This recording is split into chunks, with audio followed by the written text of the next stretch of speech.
नमस्कार, मैं कमलेश कबीर आपका एक बार फिर स्वागत करता हूं इस नए एपिसोड में। आज के इस एपिसोड में हम बात करेंगे विपक्ष की। विपक्ष की भूमिका क्या होती है और विपक्ष क्यों चुना जाता है। विपक्ष जनता इसलिए चुनती है कि सरकार कभी भी जनता के खिलाफ जो है वो कोई फैसला ना ले। कुछ ऐसे फैसले जो जनता के हित में नहीं है तो विपक्ष उनकी आवाज बनकर संसद में उनकी आवाज उठाए। दूसरा फिर सवाल खड़ा यह होता है कि विपक्ष की क्या भूमिका होती है। तो विपक्ष की भी यही होती है कि वो जनता से जुड़े हुए मुद्दे संसद में सरकार के सामने रखे और उनके ऊपर बहस करे। लेकिन पिछले कुछ सालों से अगर हम विपक्ष को देखते हैं बड़े करीब से तो एक चीज समझ में आती है कि विपक्ष जनता के मुद्दों के बजाय खुद के लिए लड़ता हुआ नजर आ रहा है। विपक्ष के जब भी हम किसी सांसद की बात करते हैं तो लोकसभा और राज्यसभा में कितने ऐसे सांसद हैं जो अपनी जनता की आवाज, अपने लोकसभा क्षेत्र की आवाज, जो परेशानियां उसके लिए संसद में आवाज उठाएं। तो इसको जो है वो मौका हमें कम ही मिलता है आज के दौर में अगर हम बात करें तो विपक्ष किसमें उलझा हुआ है। विपक्ष उलझा हुआ है लोकतंत्र बचाने में, विपक्ष उलझा हुआ है संविधान को बचाने में, या ओवरऑल अगर हम कहें तो विपक्ष जो है वो इस बहाने बचाने के लिए उतरा हुआ है राहुल गांधी को। और राहुल गांधी को डिफेंड करते करते, क्योंकि जब आपके पास में बचाव के लिए कोई शब्द नहीं होते तो फिर हम जो है वो अचानक से एग्रेशन में आ जाते हैं और सामने वाले को गुस्से से दबाने का प्रयास करते हैं। और सॉरी, गुस्से में हमारे मुंह से कौन कौन से शब्द निकल जाते हैं हमें पता ही नहीं चलता। और इस वक्त अगर आप देखोगे ओवरऑल तरीके से विपक्ष की सभी पार्टियों की एक ही जैसी कहानी नजर आती है। फिर चाहे वो कांग्रेस पार्टी हो, तृणमूल कांग्रेस हो, आरजेडी हो या अखिलेश यादव की समाजवादी पार्टी हो, सब जो है वो उसी स्थिति के, या हम कहें कि उसी दौर से, जिसको हम कह सकते हैं मानसिक दिवालियापन, उस दौर से गुजर रहे हैं। आरोप प्रत्यारोप पहले जो है वो 2014 से पहले की राजनीति में भी लगते थे, लेकिन उसमें जो है वो नाम नहीं लेकर एक मर्यादा होती थी शब्दों की, उस मर्यादा के हिसाब से जो है वो शब्दों का चयन किया जाता था। लेकिन आज आप देखिए बड़े मंच से नरेंद्र मोदी की मां का नाम लेकर जो है वो गाली दी जाती है।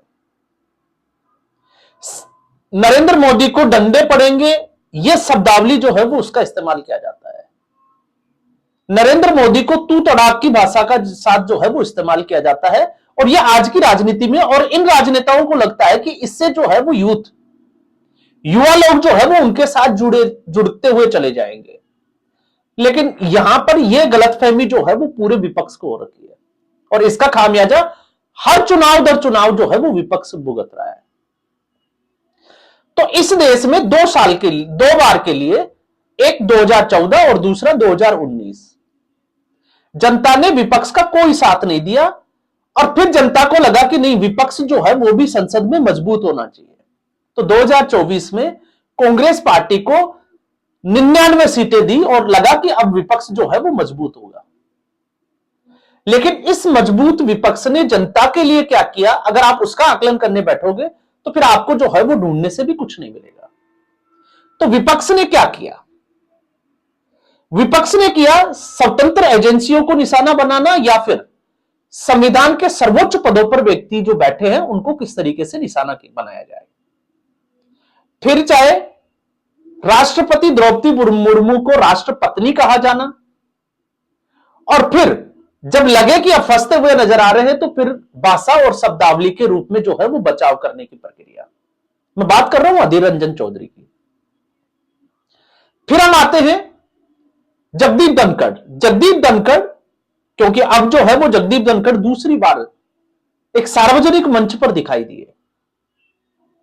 और जगदीप धनखड़ 23 जुलाई के बाद से विपक्ष के इतने प्यारे हो गए, इतने प्रेमी हो गए कि विपक्ष जो है वो रात दिन जगदीप धनखड़ के गाने गाता है।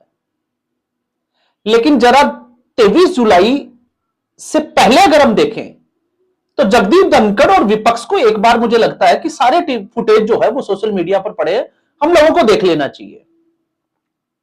और जिस जिस पार्टी ने कि राम काल्पनिक है और राहुल गांधी के चारों तरफ जो लोग बैठे हैं लेफ्टिस्ट विचारधारा के, आप सोच कर देखिए इस देश में, या हम कहें कि कितनी विडंबना है कि एक लेफ्ट विचारधारा वाला जो राम के अस्तित्व पर सवाल उठाता था, सीताराम येचुरी, जिसके नाम में सीता और राम दोनों थे। दूसरा जयराम, जिसके खुद के नाम में जो है वो राम है। और इनकी स्थिति ये देखिए कि हिंदुत्व के घोर विरोधी और राहुल गांधी के इस वक्त हेडमास्टर बने हुए हैं। अब लगता है कि जिस तरीके से एक तरफ राम मंदिर की प्राण प्रतिष्ठा हुई और बड़ा संयोग भी है कि इसी दौर में जो है वो भारत की इकोनॉमी, भारत की प्रतिष्ठा वैश्विक मंच पर जो है वो लगातार बढ़ रही है। और अब ऐसी सूरत में जो है वो ध्वजारोहण भी हो चुका है। लेकिन अब लगता है कि कांग्रेस पार्टी में एक बड़े नेता जिसका नाम है जयराम रमेश, उनका राम राम जो है वो होने वाला है राज्यसभा से। क्योंकि जब किसी को विदा करते हैं तो आपको पता होगा, राजस्थान हो गया, उत्तर प्रदेश हो गया, तो स्वागत और विदाई दोनों में जो है वो राम राम शब्द यूज किया जाता है। तो जयराम रमेश का अब नंबर जो है वो लगता है कि इस सत्र में जो शीतकालीन सत्र शुरू होगा उसमें शुरू हो जाएगा। क्यों हो जाएगा? क्योंकि इसी जगदीप धनखड़ को, जो आज विपक्ष का प्यारा बना हुआ है, चहेता बना हुआ है, जयराम रमेश ने सत्ता पक्ष का चीयर लीडर कहा था, और वो भी हाउस में। और फिर उसके बाद में इसकी शिकायत की थी सुधांशु त्रिवेदी ने।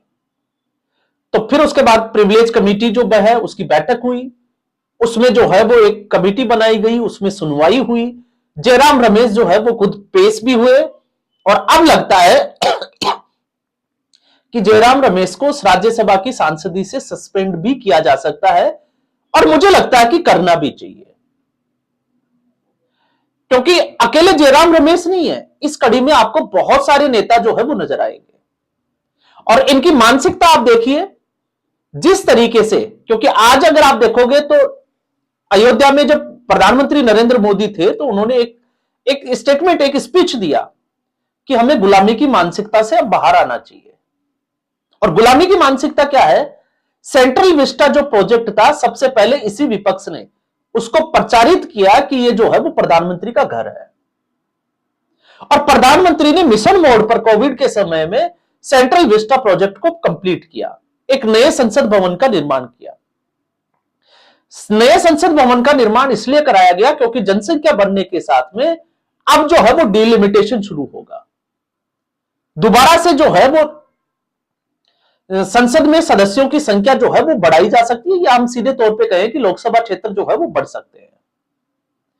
तो विपक्ष जो है वो उस वक्त ये चिल्ला रहा था कि इससे जो है वो जो पार्टियां कमजोर है, जो राज्य में भारतीय जनता पार्टी की सरकार नहीं है, उसमें जो है वो विपक्ष की पार्टियां कमजोर हो जाएगी। तो केंद्र सरकार का यह कहना है कि यह जो है वो एक प्रोपोर्शनल रेशियो में होगा, जितनी सीटें ज्यादा, जैसे भारतीय जनता पार्टी वाले राज्य में, या जिस राज्य की जितनी सीटें हैं उसके उसी अनुपात में सीटें बढ़ेगी। तो किसी को भी इससे वंचित नहीं रखा जाएगा। तो आप देखिए, पुरानी संसद जिसमें इतनी सीटों की संख्या नहीं थी, तो अब ऐसा हुआ है, तो क्या बदलाव जो है वो प्रकृति का नियम नहीं है क्या? लेकिन आप सोचकर देखिए कि जनता के मुद्दों के बजाय विपक्ष जो है वो इस तरीके के मुद्दे उठाता है। इसके अलावा आज की स्थिति में आप देखिए कि चुनाव आयोग के खिलाफ, और चुनाव आयोग के खिलाफ भी उस तरीके से, क्योंकि मतदाता सूची में गड़बड़ियां हो सकती है। देश के आप किसी भी नागरिक से बात करोगे तो उसका एक ही जवाब होगा कि हां हो सकता है, क्योंकि कुछ लोग जो है वो सही तरीके से काम नहीं करते, और कुछ लोग जो है वो मानवीय गड़बड़ियां भी हम कह सकते हैं, टेक्निकल कोई मिस्टेक भी हो सकती है। लेकिन इससे यह हो कि वोट चोरी हो गई, यह कहना जो है वो बिल्कुल गलत होगा। और अगर ऐसा हुआ होता तो बिहार में एक भी शिकायत दर्ज क्यों नहीं हुई? यह भी अपने आप में जो है वो एक बड़ा सवाल है। और जिनके, आप सोचकर देखिए कि जिनके जो वकील है, कपिल सिब्बल जैसे वकील, और ये वो पार्टियां हैं जो बिहार में चुनाव 14 नवंबर को चुनाव का परिणाम आ गया, 14 नवंबर से आज हम वीडियो बना रहे हैं 25 नवंबर को, लगभग 11 दिन होने को आ गए, और 11 दिन के बाद में भी ना तो कांग्रेस पार्टी सुप्रीम कोर्ट का दरवाजा खटखटाया और ना ही जो है वो आरजेडी ने सुप्रीम कोर्ट का दरवाजा नहीं। अब ऐसे में सवाल खड़ा होता है इनके, जिसको हम कहें कि शक की दृष्टि से क्यों देखा जाता है विपक्ष को। एक जो हम जिसको हम कहें कि एक साधारण से उदाहरण से अगर हम बात करें तो आप देखिए कि ये वो लोग हैं, वो पार्टियां हैं जो आतंकवादी को छुड़ाने के लिए रात को 12 बजे भी सुप्रीम कोर्ट का दरवाजा खटखटा देते हैं। तीस्ता शीतलवाड़ के लिए जो है वो छुट्टी के दिन भी सुप्रीम कोर्ट खुलवा लेते हैं और सुनवाई करवा लेते हैं और बेल भी करवा देते हैं। तो आप सोचिए कि जो आतंकवादियों के लिए धारा 370 के लिए सुप्रीम कोर्ट में जा सकते हैं, तीस्ता शीतलवाड़ और अरुंधति राय के लिए जो है वो सुप्रीम कोर्ट में मानवाधिकार की आड़ में जा सकते हैं, वो पार्टियां और उनके वकील जो है वो चुनावी प्रक्रिया में क्या गड़बड़ी हुई उसको लेकर सुप्रीम कोर्ट में एक भी प्रमाण जो है वो इस परिणाम के बाद में नहीं रख पा रहे। इसलिए यह मुद्दा जो है वो बहुत जरूरी हो जाता है कि इस मुद्दे पर बात करनी चाहिए।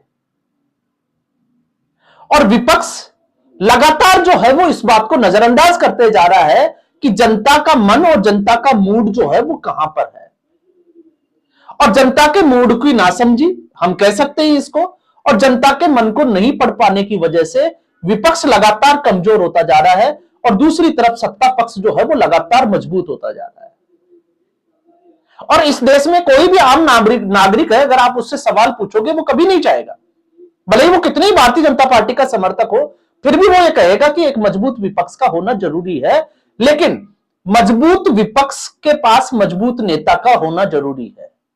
उन नेताओं का होना जरूरी नहीं है जो सिर्फ और सिर्फ जो है वो एक हम कहे कि हॉलीडे राजनीति करते हो, पॉलिटिक्स करते हो, कि एक दिन हमने चुनाव प्रचार किया और फिर अब उसके बाद में जो है वो छुट्टियां मनाने जाना है, फिर उसके बाद में जनता और जनता से जुड़े हुए मुद्दे जो है वो उनके अधिकार क्षेत्र से बाहर हो जाते हैं।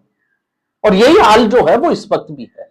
आप देखिए जयराम रमेश और उसकी टीम की, क्योंकि उनके जो शिष्य हैं, चेले हैं, राहुल गांधी, आप उनकी मानसिकता को अगर देखोगे तो आप देखिए हर एक सरकारी कार्यक्रम जिसमें एक संवैधानिक पद होने के नाते नेता प्रतिपक्ष का शामिल होना जरूरी है, उन सबका बहिष्कार करते हुए नजर आते हैं राहुल गांधी। और फिर आरोप लगाते हैं कि नरेंद्र मोदी जो है वो गड़बड़ कर रहे हैं। तो नरेंद्र मोदी गड़बड़ नहीं कर रहे, गड़बड़ जो है वो ये पार्टियां कर रही है। और जहां हम जगदीप धनखड़ के जिस मुद्दे पर बात कर रहे थे, तो जगदीप धनखड़ ने एक बार फिर जो है वो उसी विपक्ष के नैरेटिव को फेल कर दिया जब वो इस बार आरएसएस के कार्यक्रम में शामिल हुए। अब इसमें मेरी आदत नहीं है, क्योंकि जिस तरीके से वो कुछ नहीं बोलते तो एक मीडिया वर्ग बोलता है कि जगदीप धनखड़ ने जो है वो विपक्ष को धराशायी कर दिया, उनके नैरेटिव को फेल कर दिया। तो दूसरा ये बोलता है कि देखो जगदीप धनखड़ जो है वो उनके चुप रहने के लिए दबाव बनाया गया है।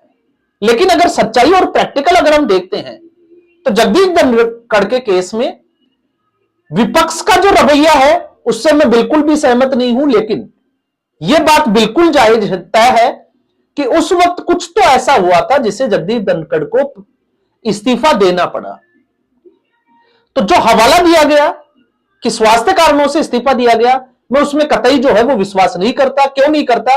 क्योंकि अगर स्वास्थ्य कारणों से इस्तीफा देना होता तो वो रात के 9 बजे के बजाय जो है वो अगले दिन सुबह भी दिया जा सकता था। दूसरा, जगदीप धनखड़ जो है वो खुद राष्ट्रपति जो आवास है वहां पर वो पहुंचे थे, और उससे भी बड़ी बात यह है कि वो इस्तीफा देकर आए, उस पर सहमति राष्ट्रपति महोदया ने सहमति नहीं दी, उससे पहले उन्होंने जो है वो सार्वजनिक किया।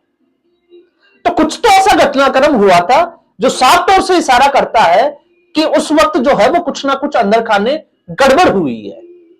तो इसमें मैं आपको यह नहीं कहता कि यह भारतीय जनता पार्टी या जगदीप धनखड़ ने विपक्ष का जो है वो उसको फेल कर दिया, क्योंकि जिस तरीके से जगदीप धनखड़ मध्य प्रदेश के उस कार्यक्रम में पहुंचे, वो कार्यक्रम आरएसएस का था, लेकिन बीजेपी का कोई भी नेता जो है वो जगदीप धनखड़ से रूबरू नहीं हुआ। ये इसकी सच्चाई है और ये इसका प्रमाण है कि बहुत कुछ जगदीप धनखड़ और बीजेपी के बीच में ठीक नहीं चल रहा है, फिर चाहे वो जगदीप धनखड़ की अति महत्वाकांक्षा हो या फिर किसी भी तरीके से। और जो उन्होंने कहा कि हमें जो है वो किसी भी राजनीतिक जो झूठा नैरेटिव है उसमें नहीं फंसना चाहिए, तो उसका दोनों तरफ का जो मीडिया वर्ग है वो अपने अपने हिसाब से उसका आकलन भी कर रहा है। तो वो सारी चीजें हम एक बार छोड़ देते हैं, लेकिन जगदीप धनखड़ उपराष्ट्रपति पद पर थे और उपराष्ट्रपति पद पर होते हुए विपक्ष जो है वो हर बार जगदीप धनखड़ की, चाहे वो बॉडी के पोस्चर को लेकर ही क्यों ना हो, मखौल उड़ाता था, मजाक बनाता था। और आज आप स्थिति ये देखिए कि विपक्ष के नेता जो है वो खुद रडार पे है। तो यहां पर अब की बार जो है वो निशाने पर है जयराम रमेश, और हो सकता है कि इसी सत्र में जयराम रमेश का टाटा बाय बाय जो है वो राज्यसभा से हो जाए। तो कांग्रेस पार्टी कितनी कमजोर होती जा रही है और किन कारणों से हो रही है, आप जो है वो इसका अंदाजा लगा सकते हैं। तो आज के एपिसोड में बस इतना ही। उम्मीद करूंगा वीडियो एपिसोड आपको पसंद आया होगा। वीडियो को लाइक करें, शेयर करें, चैनल जरूर सब्सक्राइब करें। धन्यवाद।